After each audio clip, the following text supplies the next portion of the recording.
انسانی زندگی اثرات لیتی ہے، اچھے اثر بھی ہوتے ہیں، برے اثر بھی ہوتے ہیں۔ انسان کو موسم کا اثر بھی ہوتا ہے، انسان پر اس کے خاندان کا اثر بھی ہوتا ہے، انسان پر صحبت کا اثر بھی ہوتا ہے۔ بالکل اسی طرح انسان پر اس کی نیکی کا اثر بھی ہوتا ہے اور گناہوں کا اثر بھی ہوتا ہے۔ نیکی دل کو سکون دیتی ہے، گناہ انسان کو پریشان کر دیتے۔ نیکی اللہ کی رحمت کو متوجہ کرتی ہے۔ پھر حالت یہ ہوتی ہے کہ انسان اپنی ان پریشانیوں کا حل کہیں اور ڈھونڈتا پھرتا ہے، حالانکہ جب گناہوں کی بیماری لگے تو اس کی شفا توبہ میں ہوتی ہے، اس کا حل اللہ کے حضور معافی مانگنے میں ہوتا ہے، پہچاننے میں ہوتا ہے کہ مجھ سے کہاں غلطی ہو گئی، کس جگہ جا کے کمزوری میں نے دکھائی۔ ہر انسان اچھی، ٹھنڈی، خوبصورت، سکھ والی زندگی چاہتا ہے۔ اللہ کریم نے سورہ نحل کے اندر ارشاد فرمایا، من عامل صالحا من ذکر او انثی، فرمایا جو بھی اچھے عمل کرے، چاہے مرد ہو چاہے عورت ہو، وہو مؤمن، شرط یہ ہے کہ مومن ہو، فلنحیینہ حیاتا طیبہ، فرمایا ہم اسے پاکیزہ زندگی عطا فرما دیں گے، حیات طیبہ دے دیں گے اسے، پاکیزہ زندگی۔ شرط کیا ہے؟ من عاملہ صالحا، نیک عمل کرے۔ کون سے عمل کرے؟ اٹھنا بیٹھنا، کھانا پینا، چلنا سونا جاگنا محتاط ہو اس کا، وہ نیکی کرے۔ قرآن پاک کے لفظوں کے حسن پر غور فرمائیے گا، فرمایا فَلَنُحْيِيَنَّهُ حَيَاتًا طَيِّبًا، ہم ضرور اسے پاکیزہ زندگی عطا فرما دیں، صاف ستھری زندگی، معیاری زندگی، خوبصورت شب و روز، آئیڈیل زندگی جس کو لوگ کہیں گے، وہ والی زندگی اسے دیں گے۔ اور دوسرے مقام پر سورہ طٰہٰ کی آیت نمبر 124 میں فرمایا وَمَنْ أَعْرَضَ عَنْ ذِكْرِي، جو ہمارے ذکر سے منہ پھیرے گا، جو ہمارا کھا کے چہرہ کسی اور طرف کرے گا، جو چلے گا ہماری زمین پر لیکن توجہ کسی اور طرف ہوگی، آسمان کی چھت ہماری بنائی ہوئی لیکن اس کے خیالات کہیں اور ہوں گے، فَإِنَّ لَهُ مَعِيشَةً ضَنْكًا، فرمایا ہم اسے تنگ زندگانی عطا کر دیں گے، اس کی زندگی تنگ ہو جائے گی، اس کی معیشت تنگ ہو جائے گی۔ گناہ زندگی کو تنگ کر دیتے ہیں، نیکی زندگی میں آسانی پیدا کرتی ہے۔ آپ کو اگر زندگی میں سکون چاہیے ہو تو آپ کسی غریب کی خدمت کر کے دیکھیں، اللہ کتنا سکون عطا کرتا ہے۔ آپ بڑے پاورفل بھی ہیں، بڑے طاقتور بھی ہیں اور بڑے باوقار بھی ہیں، لیکن کسی کو گالی دے کے آپ کا دل کبھی ٹھنڈا نہیں ہوگا، تکلیف ہوگی، اس کے اندر آزمائش ہوگی۔ ڈاکٹر ریسرچ کرتے ہیں، ڈاکٹر وہ کہتے ہیں گناہ کرنے سے آدمی جسمانی طور پر کمزور ہوتا ہے، لیکن وہی عمل اگر وہ بطور نیکی کرتا ہے تو اللہ اس میں اسے قوت عطا فرماتا ہے، اسی عمل میں اللہ اسے قوت عطا کر دیتا ہے۔ میں صرف اشارہ دے رہا ہوں، اس بات کی تفصیل میں نہیں جانا چاہتا۔ میرے عزیز یہ یاد رکھیں کہ نیکی آپ کو سکون دے گی، نیکی آپ کو ٹھنڈا کرے گی۔ اللہ تبارک و تعالیٰ نے قوموں پہ عذاب نازل کیا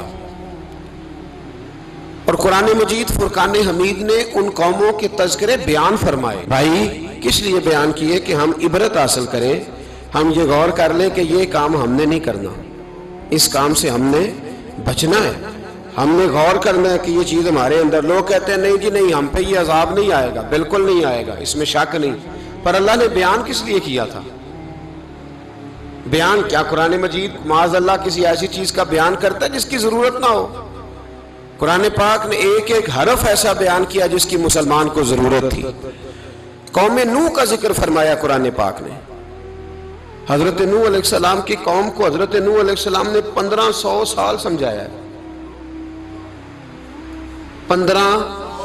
کچھ لوگوں نے 950 سال لکھا ہے نا، اعلیٰ حضرت نے لکھا 1500 سال عمر ہوئی حضرت نوح علیہ السلام کی۔ اللہ تعالیٰ بندے کو جلدی سزا نہیں دیتا، بلکہ قرآن مجید میں ایک جگہ رب کریم اس طرح بھی فرماتا ہے کہ جب بندے مجھے بھول جاتے ہیں تو میں ان کے لیے نعمتوں کے دروازے کھول دیتا ہوں، بندہ سمجھتا ہے کہ میں کچھ تو ہے نا کہ میرے اندر کہ میں جدھر جاتا ہوں خیر ہی خیر ہو جاتی ہے، وہ سمجھتا ہے کہ میری عقل ہے، حالانکہ اللہ اسے ڈھیل دیتا ہے، اللہ اسے ڈھیل دیتا ہے۔ گناہوں کی سزا کے 3 طریقے ہیں۔ ایک ہے متنبع کرنا، تنبیہ کرتا ہے اللہ، بندہ متنبع ہو جاتا ہے، یہ اللہ کا بہت بڑا احسان ہوتا ہے۔ ایک ہوتا ہے مہلت دینا، اور ایک تیسرا ہوتا ہے اللہ خفیہ تدبیر کرتا ہے۔ تھوڑا سا سمجھیے گا، انسان پر کوئی آزمائش آئی، فوراً اس کی چھٹی اس نے کہا کہ وہ فلان جگہ غلطی کی تھی تب ایسا ہوا ہے۔ ہوتا ہے نا کئی دفعہ آواز آتی ہے نا اندر سے، چلیں بول دیں کچھ نہیں ہوتا آپ کو، اللہ جانتا ہے یہاں کوئی کچھ نہیں کہے گا آپ کو، اور ہماری تو ویڈیو بھی نہیں گھومتی، یعنی خبر بھی نہیں ہو کہ کس نے ہاں کر دی کس نے نہ کر دی۔ آپ بغیر ٹینشن کے بات چیت کریں، آج کچھ نہیں ہوتا انشاءاللہ تعالی۔ آتی ہے اندر سے آواز؟ میں آپ سے اس لیے ان چیزوں کی تصدیق کراتا ہوں کہ باقیوں کو بھی آتی ہے کہ نہیں، اس لیے تصدیق۔ کبھی کوئی کسی جگہ انسان پریشان ہوتا ہے تو محسوس کرتا ہے کہ وہاں مجھ سے ہوتا ہے نا جی، جس کو یہ نصیب ہو جائے بڑا خوش نصیب آدمی ہے۔ حضرت مولا علی فرماتے ہیں اگر تجھے دنیا میں سزا مل گئی تو بچ گیا ہے، سمجھ پھر اللہ کرم کرے گا، آخرت میں سزا نہیں دے گا۔ اور یہ یاد رکھ لے، وما اصابکم من مصیبت فبما کسبت ایدیکم ویعفو عن کثیر۔ اللہ فرماتا ہے دنیا میں تجھے جو بھی تکلیف پہنچتی ہے وہ تیرے ہاتھوں کے کرتوتوں کی وجہ سے پہنچتی ہے۔ ویعفو عن کثیر، فرمایا کثیر گناہ تو میں ویسے ہی معاف کر دیتا ہوں۔ یہ جو تیری زندگی میں دکھ ہے نا، یہ بھی میری قلیل سزائیں ہیں۔ یہ کثیر پر سزا، یہ قلیل ہے، قلیل یہ جو تمہاری زندگی میں تکلیف ہیں۔ انسان کو سزا ملتی۔ حضرت فضیل بن عیاض رحمۃ اللہ تعالی علیہ گھوڑے پہ بیٹھے تھے، گھوڑا شرارت کرنے لگ گیا، اچھلنے لگ گیا، کودنے لگ گیا، تو حضرت فضیل بن عیاض نیچے اترے، ایک کونے میں جا کے نماز کی نیت باندھ لی، 2 رکعت نماز پڑھی، پھر دیر تک استغفار پڑھتے رہے، روتے رہے، دعا کرتے رہے، واپس آئے۔ خادم عرض کرنے لگے حضور سمجھ نہیں آئی، گھوڑے نے تھوڑی سی شرارت کی، وہ بدکا ہے، آپ نے اس کو چھوڑا ہے اور چھوڑ کر کے آپ نماز میں لگ گئے۔ تو حضرت فضیل بن عیاض فرمانے لگے جب بندہ اللہ کی نافرمانی کرتا ہے نا تو جو چیزیں اس کی فرما بردار ہوتی ہیں وہ اس کی نافرمانی کرنے لگ جاتی۔ تو مجھے محسوس ہوا تھا کہ میں نے کہیں اللہ کی نافرمانی کی ہے، اس لیے ایسا ہوا ہے کہ میرے گھوڑے نے میری، تو میں توبہ کرنے لگا ہوں، اور اب دیکھتا ہوں بیٹھ کے بھلا کیا ہوتا ہے۔ میں نے سچی توبہ، حالانکہ مجھے یاد نہیں کہ میں کہاں بولا، پر کھری اور سچی توبہ کی۔ دوبارہ گھوڑے پہ بیٹھے تو گھوڑا بالکل صحیح ہو کے ساتھ چلنے لگ گیا۔ میرے بھائی جب یہ تنبیہ ہے اللہ کی طرف سے، یہ متنبہ کیا جاتا ہے کہ تو بعد آ جا۔ بہت ساری جگہوں پہ انسان کو وقتی طور پر اگر سزا مل جائے، نبی پاک علیہ السلام کی خدمت میں ایک صحابی آئے، بات مضبوط کر دوں، واقعہ سنایا ہے نا تو کچھ لوگ سمجھتے ہیں کہ یہ واقعہ ہے، تو میں ایک حدیث پاک امام بہقی کی لکھی ہوئی عرض کرتا ہوں۔ نبی پاک علیہ السلام کے ایک صحابی آئے اور ان کا سر پھٹا ہوا تھا، خون بہ رہا تھا۔ سرکار نے فرمایا کیا ہوا؟ عرض کی حضور ایک عورت جا رہی تھی، میری نظر پڑی، ابھی نظر پڑی ہے کہ میرے آگے ستون آ گیا تو میرے سر پہ لگ گیا ہے۔ نبی پاک صلی اللہ علیہ وسلم نے فرمایا تیرے لیے خوشخبری ہے، اگر دنیا میں تیری غلطی کی تجھے سزا ملی ہے تو پھر رب تجھے قیامت میں سزا نہیں دے گا، پھر اللہ قیامت میں سزا۔ بعض گناہ ایسے ہیں جن کی یہاں بھی سزا ملے گی اور وہاں بھی ملے، لیکن میرے بھائی پہلی بات یہ ہے کہ اللہ تعالیٰ اس غلطی کی یہی سزا دے لے، اور دعا فرمائے اللہ تبارک و تعالیٰ یہاں بھی معافی عطا فرمائے، وہاں بھی معافی عطا فرمائے، اللہ درگزر ہی فرمائے۔ لیکن میرے بھائی ایک تو یہ سزا، ایک سزا یہ ہوتی ہے کہ انسان جب گناہ کرنے لگتا ہے تو اللہ نعمتوں کے دروازے کھولتا ہے، مہلت دیتا ہے۔ 500 سال تک فرعون کو مہلت دی، کتنے؟ یہاں جو 5 سال حکومت کر لیتا ہے وہ کہتا ہے سب سے قابل میں ہی ہوں، مجھے مہلت بھی ملی ہوئی ہے۔ 500 سال مہلت دی اللہ تعالیٰ نے، اور فرعون کی قوم پر پتہ عذاب کس طرح کے آئے تھے؟ ٹڈیاں مسلط کر دی اللہ نے۔ یہ گھومتی نہیں چھوٹی سی، ہم اپنی زبان میں اس کو کچھ لوگ مختلف ناموں سے یاد کرتے ہیں، کوئی مکڑی کہتا ہے، کوئی کچھ کہتا ہے، مسلط کر دی، جاتی نہیں۔ ان پر بنی اسرائیل کے ان مقابل جو فرعون کی قوم تھی ان پر الزام اس طرح کا عذاب آیا کہ مینڈک مسلط کر دی اللہ تعالیٰ. برتن کھولتے تھے اندر مینڈک نکلتا تھا. دنیا کی ہر دوائی استعمال کرتے تھے لیکن مینڈک نکل آتا تھا. تھوڑا سا سمجھا کریں چیزوں کو. ہمارے رنگ نہیں زیادہ گورے کہ ہم پر عذاب نہیں آتا. کوئی بہت زیادہ اللہ تعالیٰ معاف فرمائے دولت نہیں جمع کرا بیٹھے شاہی خزانے میں کہ ہم سے پوچھا نہیں جائے گا. یہ مہلت ہے, مہلت کو مہلت سمجھو. پھر جب پکڑ آتی ہے نا اللہ کریم کی, میں نے دیکھا ہے کروڑوں روپیہ 6 اولادیں. ایک شخص کے بچے باہر سے آ رہے تھے, وہ بندہ بیمار تھا. مجھے کہنے لگا حضرت جی دعا کریں میں ان کے آنے سے پہلے مر جاؤں ورنہ آ کے مجھے مار دیں گے. دعا کریں. اتنی بے سکونی, کروڑوں روپیہ پڑا ہے تو یہ عذاب نہیں. کوئی ضروری ہے کہ پتھر ہی برسیں گے تو سمجھ آئے گی. یہ جو سگا بیٹا بوڑھے باپ کے قریب سے گزر جاتا ہے سلام نہیں لیتا تو اس کو عذاب نہیں سمجھتے. یہ جو امت کی بیٹیاں, امت کی بچیاں, ہماری بچیاں ایک سال کے اندر 75,000 ہزار بچی ایک ڈویژن سے بھاگ کے شادی کر رہی ہے اور ایک صوبے سے. تو اس کو آپ اللہ کا عذاب نہیں سمجھتے؟ یہ معمولی بات ہے. نہیں ہمارے رنگ ہو رہے ہیں, ہم بڑے سمارٹ ہیں. 1500 سال مہلت دی نوح علیہ السلام کی قوم کو. کتنے سال؟ بول کے بتائیے, بول کے دوبارہ بولیے. 1500 سال. کوئی آدمی اپنی سمارٹنس پہ خوش نہ ہو جائے کہ 20 سال ہو گئے میں تو نافرمانی بھی کر رہا ہوں, روٹی بھی پک رہی ہے, میں تو حرام بھی کھا رہا ہوں, پھر بھی سب ٹھیک ہے. 1500 سال مہلت دی. پھر حضرت نوح کہنے لگے اللہ میں نے تو بڑا سمجھایا نہیں باز آتے. تو رب کریم نے فرمایا کشتی بناؤ.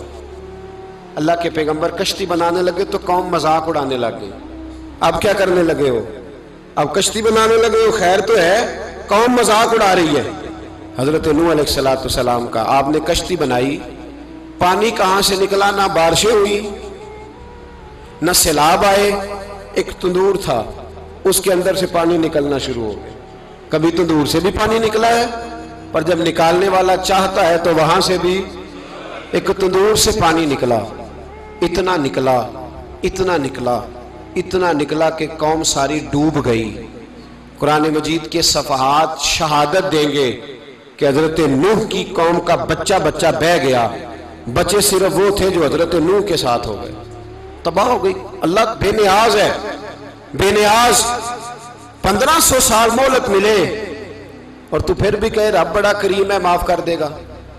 1500 سال تجھے گنجائش دے اور تو کہے کوئی نہیں بات معافی ملنی چاہیے ابھی بھی. میرے بھائی حضرت صالح علیہ السلام کی قوم, حضرت صالح نے تبلیغ شروع کی تو کہنے لگے پہلے معجزہ دکھاؤ. جی آج تو نہیں نا لوگ معجزے مانگتے ہیں. آج بھی لوگ کرامتے اور معجزے, اللہ معاف کرے جو چیزیں معجزہ تو ہو نہیں نہ سکتا, لیکن آج بھی لوگ, آپ یقین کریں, کہتے ہیں یہ بڑی نمازیں پڑھتا ہے تو پھر بخشا کیوں نہیں گیا, پھر کیوں نہیں منو سلوا کیوں نہیں اترا اس پر, پھر میں بھی اسی طرح ہی ہوں, کیا اس کے اندر خوبی آ گئی. مولوی بھی ویسے ہی ہے, صوفی بھی ویسے ہی ہے. لوگ مانگ نہیں رہے, لوگ دلیلیں مانگ نہیں رہے. ابھی بھی لوگ بحث نہیں کرتے. کیا فرق آ گیا جی, ویسے ہی ہیں سارے. اللہ تعالیٰ سے ڈرنا چاہیے. ہمیں سامنے والے کی طرف دیکھ کر صحیح ہونے کا حکم نہیں ہے, ہمیں اپنی اصلاح کا حکم ہے. اپنی طرف دیکھ کے اپنے آپ کو ٹھیک کرنے کا. الزام لگا کے گزر جانا اس کا کوئی مطلب. سنو اور یاد رکھو, حضرت صالح علیہ السلام سے کہنے لگے پہلے معجزہ دکھائیں. تو حضرت صالح علیہ السلام نے فرمایا اونٹ کہاں سے پیدا ہوتے ہیں؟ کہا اونٹنی کے بطن سے. فرمایا آؤ میں تمہیں پہاڑ کے اندر سے اونٹنی پیدا کر کے دکھاتا ہوں. کہاں سے؟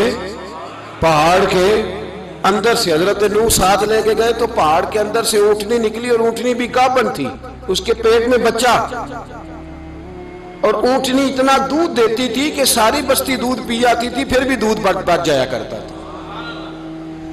لیکن حضرت نوح علیہ السلام نے فرمایا اب تم نے دیکھ تو لیا یہ اسے, یہ جتنا دودھ دے گی روٹی بھی اتنی کھائے گی.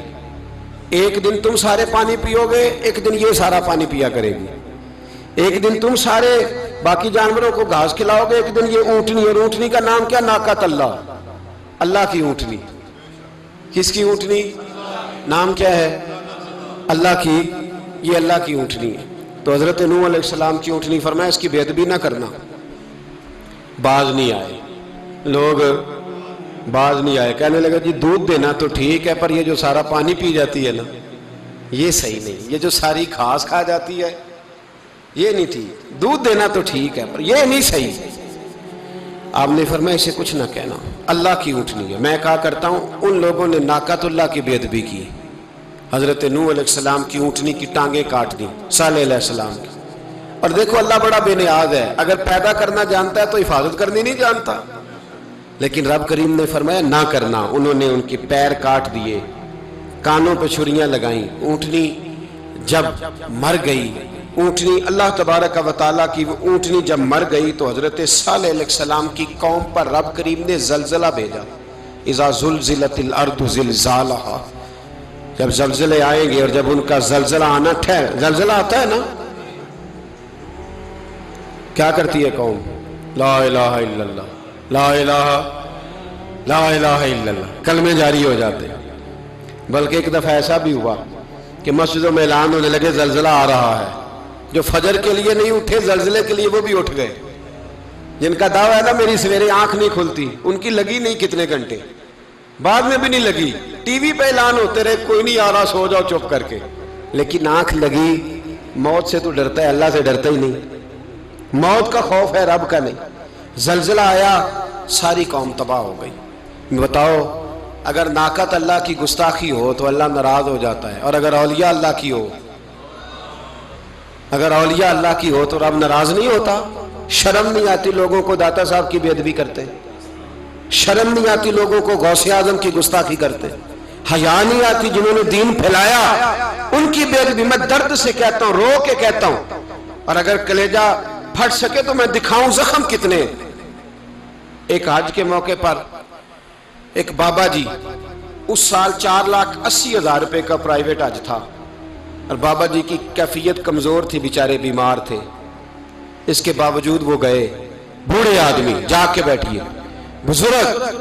اور کتنی مشکل ہے وہاں منا، مزدلفہ، عرفات، طواف زیارت. کتنا مشکل کام ہے طواف زیارت کرنا، طواف وداع کرنا. کس کٹھن سے حج کیا، بڑھاپے میں پیسے بھی لگائے. اور جب وہ روضہ رسول پہ گئے صلی اللہ، اور انہوں نے جا کے نبی پاک صلی اللہ علیہ وسلم کے روضے کی طرف منہ کر کے درود شریف پڑھا تو ایک ملا نے اٹھ کے کہہ دیا تو مشرک ہے. تو میری روح کانپی. میں نے کہا تجھے شرم نہیں آئی، حیا نہیں آئی؟ اس کی عمر دیکھ، کس بڑھاپے میں کہاں سے چلا کہاں آیا. یہ مشرک ہوتا تو کسی مندر میں جاتا، یہ مشرک ہوتا تو کسی گرجے میں جاتا. یہ مشرک نہیں، یہ مومن ہے. اور یہ وہ والا مومن ہے جس کے سینے میں دل جب دھڑکتا ہے تو خالی دھڑکتا نہیں، ساتھ وہ محمد عربی پہ درود و سلام بھی پڑھتا ہے. شرم نہیں آتی لوگوں کو؟ اتنی بڑی گستاخی کرتے. جو روضہ رسول پہ آیا مشرک ہے. میں نے تو ایک مولوی کو صاف صاف کہا تھا، میں نے کہا اگر میں مشرک ہوں تو نکالو، مشرک کا داخلہ تو یہاں ویسے ہی منع ہے. شرم نہیں آتی؟ اپنی زبان کا ایک پاس کرو کچھ. اتنا ظلم، اتنی بڑی فرقہ واریت امت میں، اتنا امت کو تقسیم کرتے ہو، تمہیں شرم نہیں آتی؟ جہاں سے اتحاد کا پیغام دینا چاہیے وہاں سے تم لوگوں کو فرقے کا پیغام دیتے ہو، ایک مقصود فرقے کی تبلیغ کرتے ہو. خدا رہا تو میں کہہ رہا ہوں ناقت اللہ کی بے ادبی پہ عذاب آتا ہے، تو اولیاء اللہ کی بے ادبی پہ نہیں آتا. داتا صاحب ساری زندگی تبلیغ کرتے رہے، ایک آدمی نے اٹھ کے کہہ دیا جناب وہ تو شرک کا اڈا ہے، تو رب کریم ناراض نہیں ہوتا ان باتوں سے؟ ہمیں خیال کرنا چاہیے، اللہ سے ڈرنا چاہیے. ان چیزوں سے عذاب آتا ہے اور آ رہا ہے. اللہ تعالی ہمیں محفوظ فرمائے. اللہ ہمیں اس سے، قوم لوط پہ بھی عذاب آیا. ہم جنس پرستی، مرد مردوں سے بدکاری کرتے. حضرت نوح نے سمجھایا کہ یہ کام درست فطرت کے خلاف ہے، یہ کام درست نہیں. جب انسان یہ کام کرتا ہے تو زمین اور آسمان کانپتے ہیں. اب میں کیسے کھول کے بتاؤں؟ میرے پاس اعداد و شمار ہیں کہ پاکستان کے اندر اس کام کی کیفیت کیا ہے اور کس طرح کر کے لوگ، میں تو رونا روتا رہتا ہوں داڑھی کا.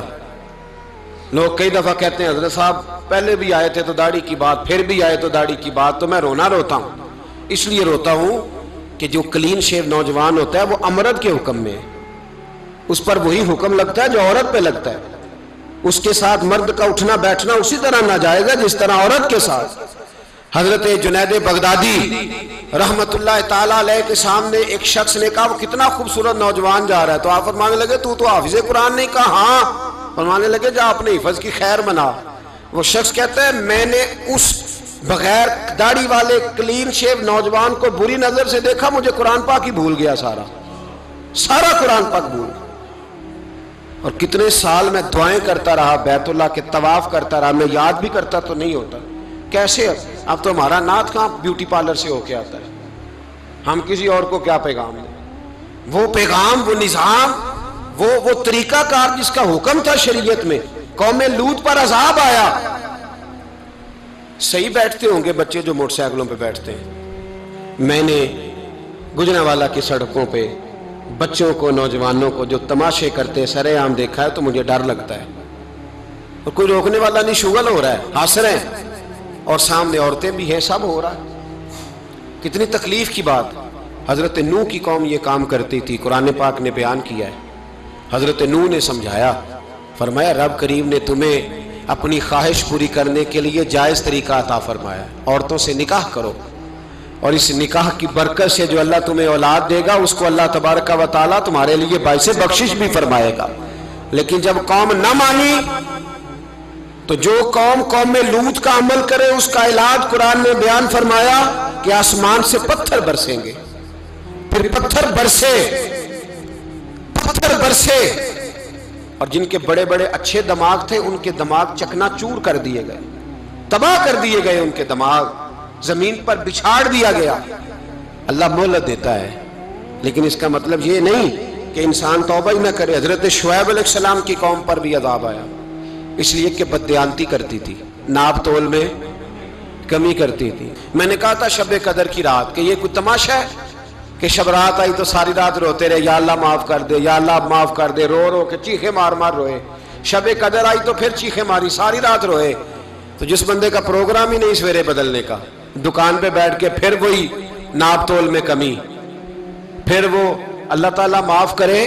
میں ایک مضمون پڑھ رہا تھا تو وہ فوڈ کے اسپیشل لوگ تم نے لکھا تھا مہربانی کرو ملاوٹ ہی اچھی چیز کی کر لو، مرچ میں کیری تو نہ ملاؤ اینٹوں کی، وہ تو بیمار کرتی ہے، وہ تو خون کی آنتوں کو روک دیتی ہے۔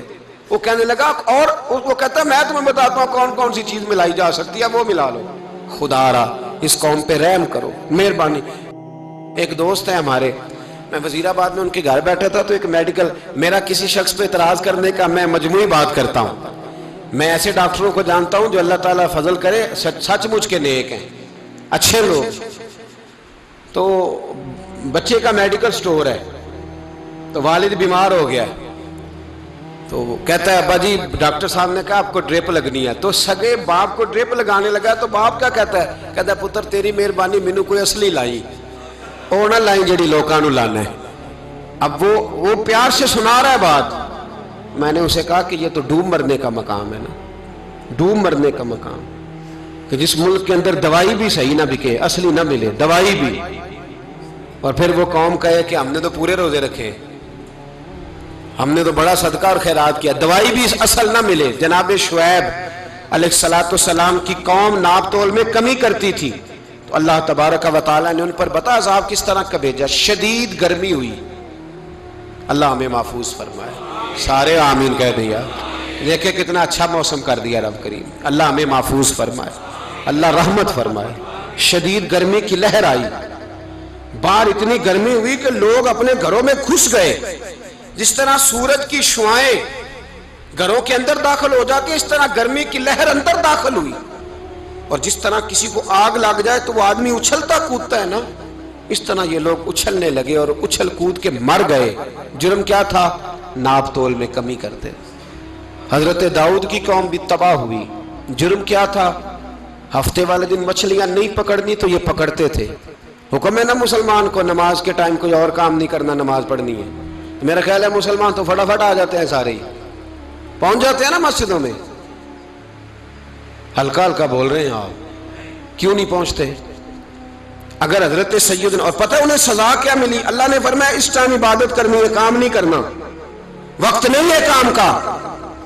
انہوں نے مچھلیاں پکڑی، 12,000 لوگ تھے، پتہ ہے مالک نے سزا کیا دی؟ بندر بنا دیا اللہ کریم۔ قرآن مجید کا پہلا سپارہ پڑھے، فَجَعَلْنَاهَا نَكَالًا لِمَا بَيْنَ يَدَيْهَا وَمَا خَلْفَهَا۔ اللہ فرماتے ہیں پچھلوں کے لیے بھی عبرت بنا دیا، بعد والوں کے لیے بھی عبرت، نشان عبرت بنا دیا۔ بندر بن گئے، اور جو ان کے دوست جو بچ گئے تھے ان کے پیر چومتے تھے، روتے تھے۔ 3 دن بندر بن کے زندہ رہے، پھر اللہ نے سب کو اجتماعی موت دے دی۔ تو اگر مسلمان سے اللہ کہے کہ نماز کے ٹائم کاروبار نہیں، جمعے کے ٹائم کاروبار، تو مسلمان کہتا ہے نہیں مجھے مہلت ملی ہوئی ہے۔ یہ تو اس وقت پتہ چلتا ہے نا جب بچے ڈیوٹی لگاتے، ہاں ہاں ہاں عذاب آتا ہے، اس وقت پتہ چلتا ہے۔ میں نے دیکھا یہ منظر، اس وقت پتہ چلتا ہے جب بچے کسی ملازم 6,000 کی ڈیوٹی لگاتے، کہتے ہیں ابے کا دھیان رکھنا، ہم دکان پہ بیٹھنے لگے۔ پھر اسے سمجھ آتی ہے اگر میں نماز کے ٹائم مسجد میں ہوتا تو آج میری اولاد میری خدمت پہ ہوتی۔ میں نماز کے ٹائم مسجد نہیں گیا تو بچوں نے 6,000 کا ملازم بٹھایا ہے، ابا جی کا خیال رکھ، ایک نرس بلائی ہے تو خیال رکھ۔ کدھر ہوتے ہیں مسلمان نماز کے ٹائم؟ ایک عیسائی نے اعتراض کیا ہے، سنیں، وہ کہتا ہے مجھے لگتا ہے مسلمانوں کے 3 خدا ہیں۔ مسلمان اڑ گیا، کہنے لگا نہیں ہمارا تو ایک ہے، کہا نہیں 3 ہے، معاذ اللہ استغفر اللہ ہمارا ایک ہے، کہنے لگا نہیں میں ثابت کرتا ہوں، ایک تمہارا خدا 5 نمازوں کا ہے، ایک رمضان کا ہے، ایک عید کا ہے، لگتا ہے معاذ اللہ عید والا زیادہ تگڑا ہے تم زیادہ آتے ہو، رمضان والا لگتا ہے اس سے کچھ کمزور ہے تم تھوڑے آتے ہو، اور 5 نمازوں والا شاید سب سے کمزور ہے۔ بات عقل کی ہے کہ نہیں؟ اس نے اعتراض ٹھیک کیا، تو مسلمان کو چاہیے نا خیال کرے۔ ایک یہودی نے لکھا تھا، اس نے کہا تھا جس دن مسلمانوں کی تعداد فجر کی نماز میں اتنی ہو گئی جس دن جتنی جمعے میں ہوتی ہے، اس دن نہ کوئی یہودی سازش کرے گا نہ کوئی عیسائی تلوار نکالے گا۔ شرط یہ ہے کہ یہ اسی طرح فجر پڑھنے آئیں جس طرح جمعہ پڑھنے آتے ہیں، تو پھر کوئی شخص بھی ان کو کسی جگہ شکست دے سکتا تو اپنے ہمارے گناہ ہمیں پریشان کرتے۔ یہ جتنی آزمائشیں ہیں ان کے پس منظر میں گناہ ہیں۔ ہماری زندگی کے اندر جتنی تکلیفیں، ہماری پریشانیوں کا سبب ہم خود ہیں۔ بہت ساری جگہوں پہ ہم غلطی کرتے ہیں، اس کی ہمیں سزا ملتی ہے، غلطی کی سزا۔ ایک نوجوان نے مجھے بڑی گہری بات سنائی، میرا قریبی تعلق تھا، کہنے لگا گھر میں بڑا مسئلہ ہے، بڑی پریشانی ہے، ماں اور بیوی کا ماحول اتنا سخت ہو گیا ہے کہ نمٹ نہیں سکتا۔ آپ یقین کریں میں نے ڈیٹیل سے ساری چیز کو سٹڈی کیا، میرے پاس اتنا وقت نہیں ہوتا، پھر بھی میں نے اس فیملی کو پورا پڑھا تو غلطی نوجوان کی نکلی۔ نہ اس پہ اماں اعتبار کرتی ہے نہ بیوی اعتبار کرتی ہے، اس نے جھوٹ بول بول کے اس طرح کی ماحول پیدا کر دیا ہے کہ کوئی اس پر اعتماد کرنے کو تیار ہے۔ اگر آپ ناراض نہ ہو تو ایک بات کروں، پتہ ہے گھر میں ماحول کب خراب ہوتا ہے؟ باہر والے ہماری تقریر سنتے ہیں، گھر والے ہمارا عمل دیکھتے ہیں۔ جب وہ دیکھتے ہیں نا کہ یہ کس طرح کا شخص ہے، اس کے رویے، اس کا کردار، اس کا لب و لہجہ کتنا برا ہے اور یہ کردار کا کتنا کمزور ہے۔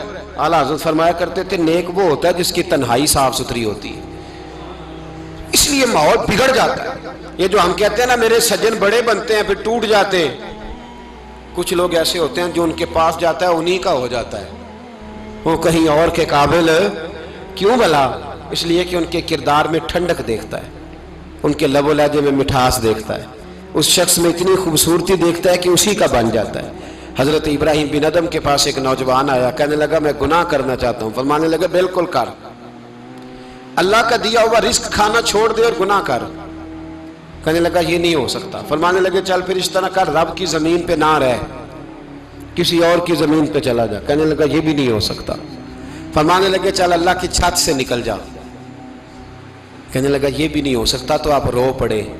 فرمانے لگے پھر جناب اسرائیل جب آئیں تو ان سے کہنا مجھے 2-3 سال کی مہلت دے دے، پچھلی میری گناہوں میں گزر گئی، میں ذرا 3 سال عبادت کر لوں۔ تو وہ شخص بھی رونے لگا، کہنے لگا حضور وہ مہلت نہیں دیتے، وہ جب لینے آتے ہیں تو پھر لے کے اللہ تعالیٰ نے جب انسان بنانا چاہا نا تو جناب جبریل کو کہا مٹی لے کے آ زمین سے، حضرت جبریل نے مٹی پہ ہاتھ ڈالا تو باقی کی مٹی رونے لگ گئی، اسے جدا نہ کر۔ تو جناب جبریل چھوڑ کے چلے گئے۔ حضرت میکائیل کو بھیجا، مٹی لا، مٹی پہ ہاتھ ڈالا تو باقی کی مٹی رونے لگ گئی، چھوڑ کے چلے گئے۔ جناب اسرائیل کو بھیجا، مٹی پہ ہاتھ ڈالا تو باقی کی رونے لگ گئی، چھوڑ کے نہ جاؤ۔ تو حضرت اسرائیل فرمانے لگے تیرا رونا دیکھو کہ رب کا حکم دیکھو۔ وہ لے گئے، جب پیش کی تو رب کریم نے فرمایا اسرائیل جان نکالنے کی ڈیوٹی بھی تیری، تو مٹی کو لے آنا، باقی مٹی روتی بھی رہے تو روتی رہے، جب میرا فیصلہ آ جائے تو پھر اس میں کوئی گنجائش، ہم کھاتے بھی اللہ کا ہیں، نافرمانی بھی اس کی کرتے، زمین پہ بھی اس کی چلتے ہیں، نافرمانی بھی اس کی کرتے، حکم کسی اور کا مانتے، چھت پہ رب کریم کی رہتے، اس طرح نظام نہیں چلتا۔ میرے بھائی یاد رکھ لو، گناہوں کی سزا ملے گی، زندگی تنگ ہو جائے، یہاں بھی آزمائش ہوگی اور وہاں بھی۔ میں نے درس پہ کہا تھا، پھر بات کہتا ہوں، یہ میں اپنے لیے کہہ رہا ہوں، توجہ ہے میری بات پر۔ دعا فرمایا کرے کہ جو کچھ ہم نظر آتے ہیں اللہ ہمیں ویسا بننے کی توفیق بھی عطا فرمائے۔ اللہ ویسا بننے کی، یہ مشکل معاملہ ہے، مشکل۔ دیکھیں نا ایک آدمی سیاستدان ہے، اس نے بڑے اچھے نعرے لگائے، انقلاب آ جائے گا، میں غریب کا بھلا کر دوں گا، میں یتیموں کے سر پہ ہاتھ رکھوں گا، میں مجبوروں کی مدد کروں گا، میں دکھیوں کی مدد کروں گا، مزدوروں کو۔ اس نے اچھے اچھے نعرے سکھائے، اچھا اس نے پیغام دیا، اندر اس کے یہ تھا کہ اقتدار ملے گا تو مرضی کروں گا۔ لوگ اس کے گرد بھی گئے، اس کی گاڑی کے پیچھے بھی بھاگے، لوگوں نے اس کے نعرے بھی لگوائے، جیب سے پیسے لگا کے اس کے پوسٹر بھی شائع کیے، لوگ اس کے گرویدہ ہو گئے، لوگوں نے پوری، اور میری قوم نے تو بیچاری نے کئی دفعہ دھوکے کھائے، جس نے نعرہ لگایا غریب اسی کے پیچھے مسیحا بن کے چل پڑا۔ آج دھوکہ دے لیا، لوگوں کو پیچھے لگا لیا۔ یہ بتاؤ اگر راز کھل جائے، اگر راز کھل جائے کہ یہ دھوکہ دے رہا ہے، یہ فریب کر رہا ہے، تو لوگ اس کا کیا حال کریں گے؟ یہ راز قیامت میں کھل جائے گا، قیامت میں یہ راز یہ کھل جائے گا، کھل جائے گا۔ یہ دھوکے باز تھا۔ اذا زلزلت الارض زلزالہا، جب زلزلہ آئے گا جیسے اس کا آنا ٹھہرا، واخرجت الارض اثقالہا، زمین اپنے بوجھ باہر نکال دے گی۔ اس سے مراد کیا ہے کہ زمین پہ جو جرم ہوئے زمین بتا دے گی، باہر نکل آئے۔ وقال الانسان ما لہا، انسان کہے گا اسے کیا ہوا، یہ تو سب کچھ بتا رہی، بوجھ باہر نکال دے گی۔ ایک آدمی پیر طریقت بن کے بیٹھ گیا، جبہ کبہ پہن کے، بڑی پگڑی باندھ کے بیٹھ گیا، اچھی اچھی نیک باتیں بتانے لگا، لوگ اس کی دست بوسی کرنے لگے، ہاتھ چومنے لگے، پیچھے لگ گئے، خدمت کرنے لگے، جیب سے نذرانہ دینے لگے، اس کے نام پر لوگ اپنی جیب سے لنگر پکانے لگے، خانقاہ کی خدمت ہونے لگی، مہمان اس کے آتے، نوکری کوئی اور کرتا۔ میں نے کہا تھا شاید اپنے لیے کہہ رہا ہوں، ڈیوٹیاں لوگ کرنے لگے، حالات بدلنے لگے، لیکن اس کے اندر تو چور تھا، وہ تو دکاندار تھا، تو یہاں جو اس کے پیچھے لگے تھے وہ تو سچے تھے، انہیں تو اجر ملے گا، لیکن اس کا جب راز کھلے گا تو بڑی رسوائی ہوگی، اس کا جب راز کھلے گا تو بڑی۔ ایک میری طرح کا دیندار تھا، جو چہرے کا تو نیک تھا، اندر پتہ نہیں کیا کچھ تھا۔ ایک طوائف گزر رہی تھی، اس نے اس کو تبلیغ کر دی، کہنے لگا بس کر دے، سیانی بن جا۔ تو کسی دانشور میں لکھا ہے اس نے بڑا سخت جواب دیا، اس عورت نے کہنے لگی بابا میں تو جو ہوں وہ نظر بھی آ رہی ہوں، تو بتا جو تو نظر آتا ہے وہ تو ہے کہ نہیں۔ اس بندے نے چیخ ماری اور بے ہوش ہو کے گر پڑا۔ تو لوگوں نے کہا بابا آج کسی صوفی کا کلام سنا ہے جو بے ہوش ہو گیا؟ تو اس نے کہا نہیں، آج طوائف کی بات سنی ہے، طوائف کی۔ اور وہ عجیب بات کر گئی ہے، وہ کہہ گئی ہے میں تو جو ہوں میں نظر آ رہی ہوں، تو بھی تو بتانا، تو بتانا کہ تو دستار امامت پہنتا ہے،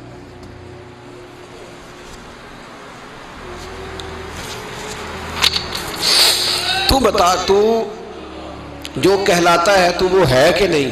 یہ وقال الانسان ما لہا، یہ راز قیامت میں کھلے گا۔ ہم جو کچھ بتا رہے ہیں نا اپنی زبانوں سے، ہمیں اپنے گناہوں کا احساس ہونا چاہیے۔ ایسا نہ ہو کہ جب سزا ملے تو پھر اس طرح کی ملے کہ دوبارہ کسی کو کوئی منہ دکھانے کے قابل نہ رہے۔ میرے بھائی یاد رکھیں اور سمجھیں، گناہ انسان کی زندگی کو تنگ کرتے ہیں۔ میرے نبی پاک